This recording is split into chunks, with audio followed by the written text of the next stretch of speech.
Hello and welcome back everybody to another episode with your Houston Wranglers here.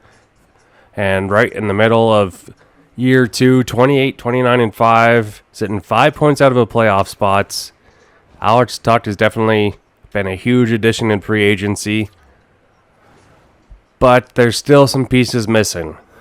I don't think we're going to be in the Gavin McKenna race, but we could probably still get a top 10 pick the way this year finishes.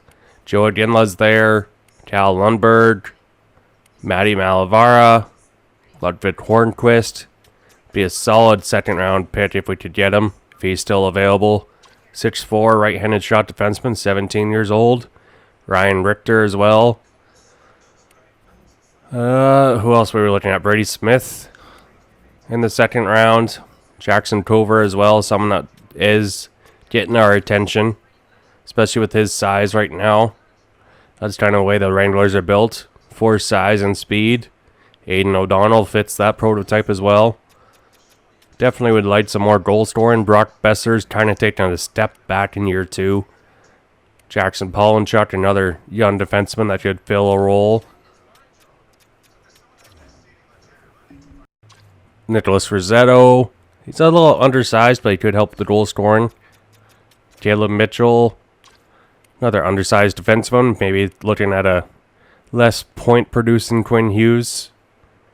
But someone that would be a nice second, third pairing offensive defenseman. Wyatt Zolinskin. Noah McKinnon.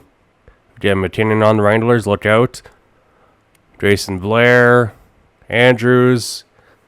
U.S. National Development Program, a couple guys there. Ivar Stenberg. If we move down in the draft, or if we actually finish off year 2 pretty strong. Carter Stevens, another second round pick option we've been looking at. We just need to get him more fully scouted. Nelson Boyd, someone in the third, fourth round there that we could hopefully potentially go after.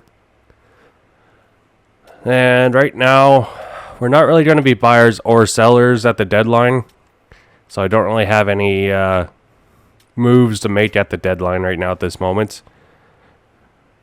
But Brock Besser, we need him to step up in a big way. I want to take a look at the guys that we have drafted. Rybikin, he's got 12 points in the KHL right now. He's getting about 16 minutes a game. 8th round pick in 2025. Similar to Marcus Naslund, so hopefully he's going to continue to grow quite well. Justin Carbonneau, he's got 38 points in 44 games. Second round pick last year. Not having the greatest season. We would hope he would have a little more points. Will Sharp is looking solid. Aitchison. Clymer. Land, a guy we got on the trade last year. Scott, bottom 6, maybe future 4th line guy. But our goalies, Gabriel Dagg, he's playing lights out in the QMJHL, 6'5", 19 years old, 24 wins and 47 games played. So it's definitely not the offense, the reason why the Tigers are struggling down there. And what else do we want to look at? Yegorov, he's starting to grow a little bit here in the AHL. He's got 23 games played, 8 wins. 912 save percentage, 280 goals against average with 1 shutout. So he's playing pretty well in his first season in pro hockey at 19 years old. That's a good sign. He's going to be 3 years away before he's actually a starter for our team. Michael Hagee, I feel like he's going to be getting a call up here. 82 overall. He's grown. He's ready to show he has what it takes. Jordan Harris down in the AHL as well. So maybe we make a Jesper Kakiniemi trade at the trade deadline to free up some roster space to bring up Michael Hagee. See how he can finish off the second half of the year. Yeah. I think that's going to be our go-to plan here. Let's see what the trade deadline has for any possible additions. Povarov wouldn't be a bad addition. If we could get someone like that as the top pairing defenseman, that would be huge. But that would be a lot to give up. Povarov, my goodness. Who else? Who would want to give something up? Columbus? What would it take? Provorov, he's got quite a bit of trade value right now. My goodness. I don't even know if we'll be able to get him. Be like 2 first-round picks. 29 years old, making under $5 million. Oh man, oh man. Do we try? What do we have to offer?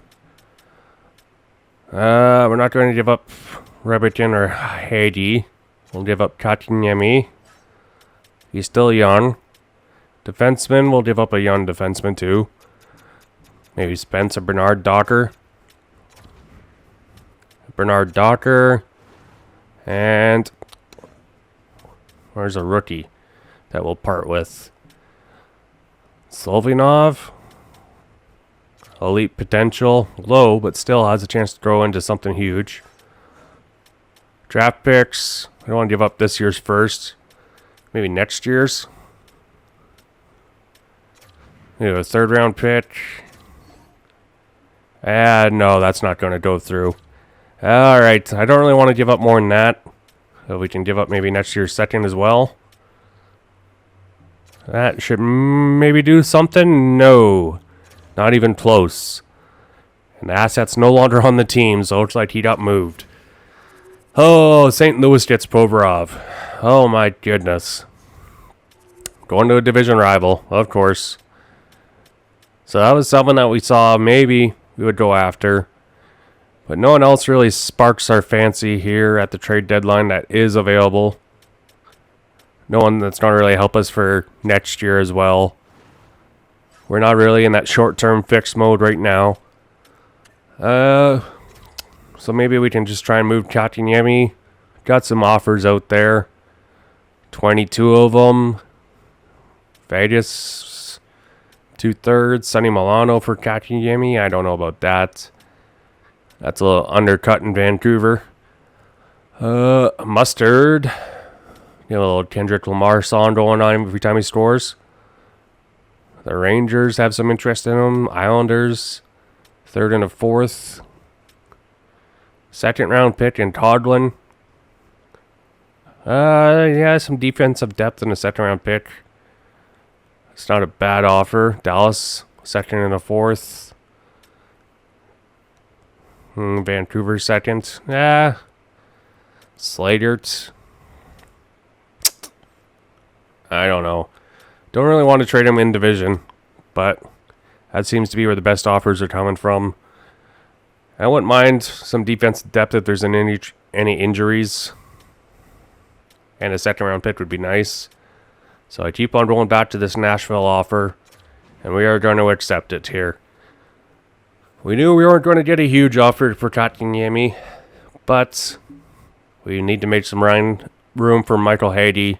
He's going to be making his NHL debut this episode. So exciting to see what he can do here in his first 20 games in the NHL. Got some high expectations for the man.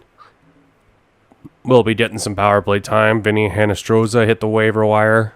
That's okay, we don't need him. And advance the day here.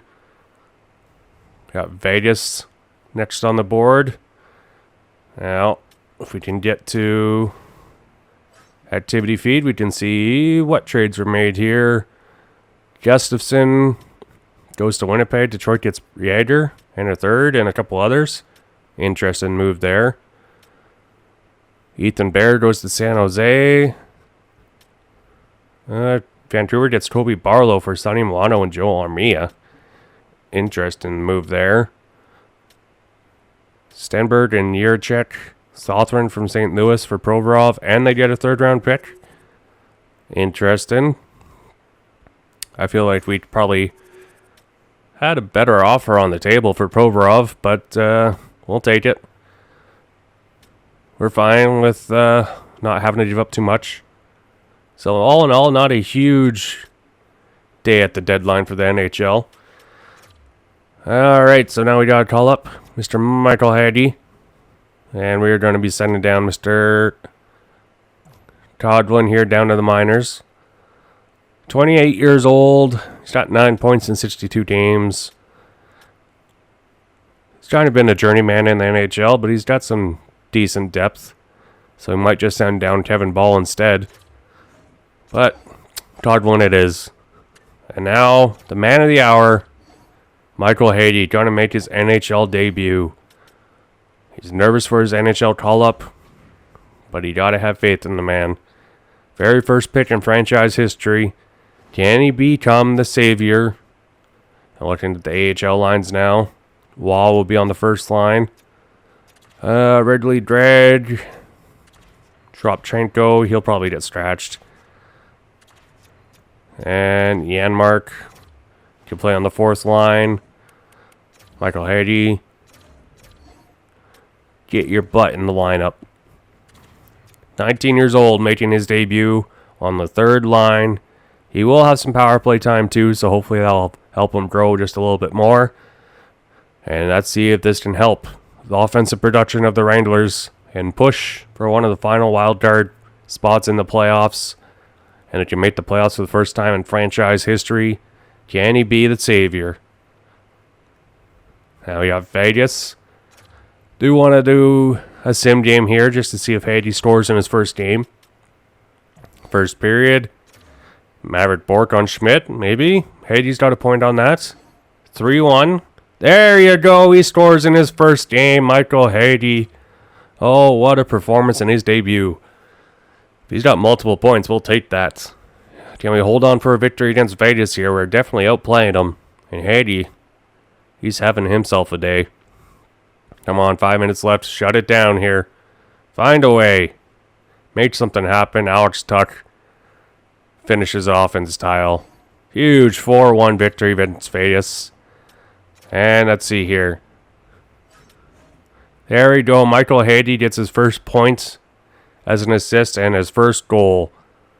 The third line steps up here against Vegas.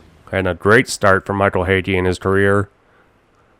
So hopefully that is a great things to come here in Houston. Back to 500. Let's see if we can sim our way. Or do we go against Carolina too? Why not? Let's see what Hady can do against Carolina, a cup contender. First period. And he's got one on Reddit. What a start in his career. Cole Perfetti answers. And it's 2-0 through 1. Second period. 3-2. Hady's got 2 goals. 3 in his first 2 games, you can say. My goodness, a 2-goal performance today. Cole Perfetti gets his second. Wow. Michael Hady. We'd love to see this. Cole Perfetti gets a hat trick. Man, oh man, what a pickup in the expansion draft that is going to be. Wow. Sandin gets in on the goal scoring action, and Houston all of a sudden looking like a beast of a team here. All right. We'll take that. Michael Hady. Have my babies. Yeah, what a performance from Michael Hady. That third line is gelling. We'll take that all day. Now, if we can sim. Do we do 3 in a row? Do we see if Hady can keep up his performance here against Washington? Why not? He's got 4 points in his first 2 games. Can he extend his point streak? First period. 1-1. Janmark on Thompson. All right. Second period, 2-1. McTavish. A possible future captain for the Wranglers. Trying to lead by example here. Come on. Let's get some offense going here. VC on Gustafsson. Oh, man, oh, man. Don't need that. Definitely don't need that. Power play, find a way. Oh, come on. Don't let them come back in this game. Go to overtime at least. Someone. All right. Overtime action. You're just about to drop the puck here on overtime, so perfect timing on your end. The next goal will be a golden goal. We are all tied, and it is sudden death. And he keeps possession. And a great save! What a save. I mean, how quick do you have to be able to get on that puck, James? Anytime it's in the low slot, you got to be on your toes, and that's exactly what he was to be able to make the save. Looks like lineups are set, and they're ready to get things back underway. Washington's taking possession in their own end. With some open space at center. Unable to reach that one. Quick pass to Besser. Gains the zone through the middle. The Warhawks carried along the wall. Great use of the body to knock him off the puck. Turns him away. The Capitals scoop it up along the boards. Puck picked up by Strome. Here's a chance. And he keeps it alive. What a stop. Shuts him down. They put it on man rush. Steps inside. What a save. Oh my goodness. I thought they had it there off the rush. Into the offensive end now. And that's off a stick. Pesci's moving the puck through his own zone. The Warhawks looking against the half wall. Oh, and he gets a piece of the puck to deny them there. Thompson's got the puck and he's going to hang on. A big face-off here inside the offensive end. Final minute of OT and it's still anyone's game. Fantastic save. Moves the puck up to Protas. Down the left wing, they gain the zone. Glove save.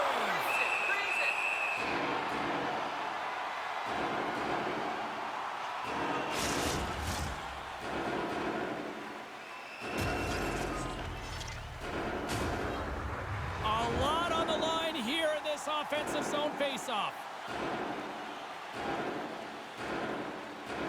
And they win the draw on their own end. Battling for it along the boards. The Capitals gain possession along the wall. Washington's got it now. Works it across to Warner. Looking to end it. And he comes up with a huge save.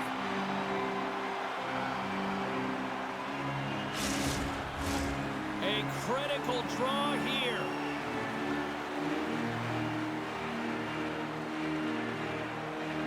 Bennett's won the draw deep in the defensive zone.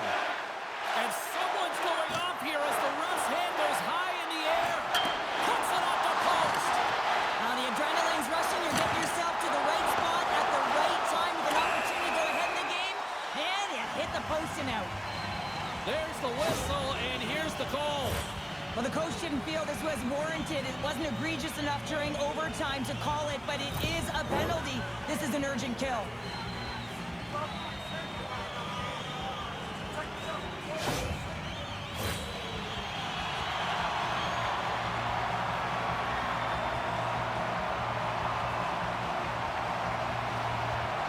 They win the face-off here in their own end and take possession. Just a little too much contact and couldn't hang on to the puck. A chance for the win! Scores! They win it in overtime, and not all heroes wear capes!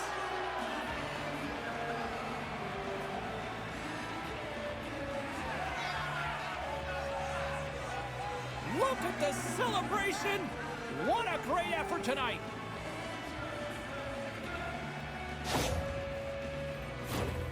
We get to the shot off the most coveted area on the ice, right in front of the paint. Doesn't allow the goalie to get set up and puts it home.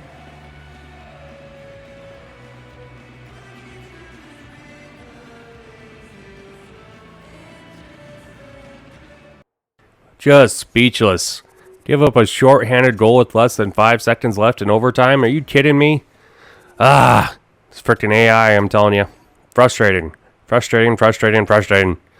Hopefully NHL26 AI is smarter than this. First period in Seattle. 4 goals in the first. Sandin, Perfetti, Ridley, and Bork. Oh, hopefully Heddy's got some points there. Second period. Oh, we have an offensive show out here. Oh, man, 6-4 now. Bork, another goal. Third line is stepping up with Michael Hedy. We're all over Seattle here, but we're only up by 2. Out shooting them by 18. Hey, that's not a great sign. Not much too confidence in the goalie there. Come on, let's just find a way to finish off this game. We're all over Seattle. Out shooting them by 21, just to win by 2. And Michael Hedy, he's got 2 assists in the first. And that's what's like it. So another multi-point game for Michael Hedy. We'll take that. We'll take that very confidently. And we're 31, 29, and 6. Now versus St. Louis. We'll keep riding this way until it turns out it's going to be a disaster. St. Louis got Provorov at the trade deadline. Beef up their defense. Robert Thomas, always a dangerous threat. Second period. Trading a couple goals. 3-2. Wrigley Drag. And Sandine for the Wranglers. Power play. We got to kill this off. Be on a power play for the freaking first 5 minutes of the period. Give me a break. Now down by 2. Still lots of time. Power play of our own. We have guys that can score. Come on, what's going on? And a shorthanded goal. Special teams. That's all I can say on that. Are you kidding me? So frustrating. One game above 500 now. And the playoffs are seeming further and further away if we can't build a win streak. Nashville. Come on. First period. Down 1-0. Citizens on Gustafson. Second period. Down 2-0. We can't even score anymore. What's going on? Where's the offense? Where did it go? We're riding so hot. Michael Hagee, come on. Will Cooley on Saros. Power play, tie it up here. Nothing. Come on. Lots of time left. Get shots on nets. Power play, please, someone. Nothing. Are you kidding me? And Yossi on Gustafson. And, he gives up 2 goals in under a minute from almost the same spots. Oh, my goodness. This goalie's giving me a heartache. Oh. All right. I think we're just going to sim now until April. We'll go to the last 2 games here. Sitting at 500, and the playoffs seem out of reach now at this point. 12 points behind. Nashville holding the last spot. There's a loss against Detroit. Big win against Colorado. Edmonton. All right, a couple of big wins there. We'll take it. Minnesota, 3 in a row. Come on, can they do it? A big win streak. 4. Make it 5. No, that's a loss against Tampa. My goodness. Boston. Oh, that's a tough loss there. And against Vancouver. Teams below 500 we can't be losing against right now. And a loss against Philly. Pittsburgh. Win there to put us to 500. Columbus. A loss. And a win. So, playoffs. Not going to happen in year 2, people. Oh, man. This team. So frustrating. On paper, you think they'd be a playoff contending team. But finished 38-6 in year 2. A frustration, I tell you. What else do we need to add? We should have an A-caliber starting goalie. Offensively, our team's looking pretty good. Cole Perfetti, breaking records in year 2. 85 points. Alex Tuck with 82. McTavish breaking the goal scoring record. 32 goals in a season. Brock Besser has a setback. Sam Bennett, Will Cooley, all on the first line, getting scored on a lot more. That's not great. Abbott Bork, he's got a solid second year on the team. Romanov, Jordan Spence, Greg, Bernard Docker, Drury, Pesci, Hagee, he had 11 points in 20 games. Respectable for a rookie, 19 years old. And we'll take that. Hopefully he can grow in year number 2. Or year number 3, you could say. Gustafson, no, those stats are just ugly. That is not a playoff contending team netminder. Soderblom as a backup, that's awful. Even for backup stats, that's just beyond awful. So hopefully we can find a solid option in net for this team. Gustafson, now making $7 million a year, expect to do a lot better than that. As we finish 7th in the division, Nashville got the wild card spots in the Central. Minnesota just misses out. Winnipeg misses out. And we finish ahead of Utah and Chicago. Well, we'll head into the offseason, and we will try and work on some things on this roster. Until next time, people, we are signing off, and we will see you next time. Till then, bye.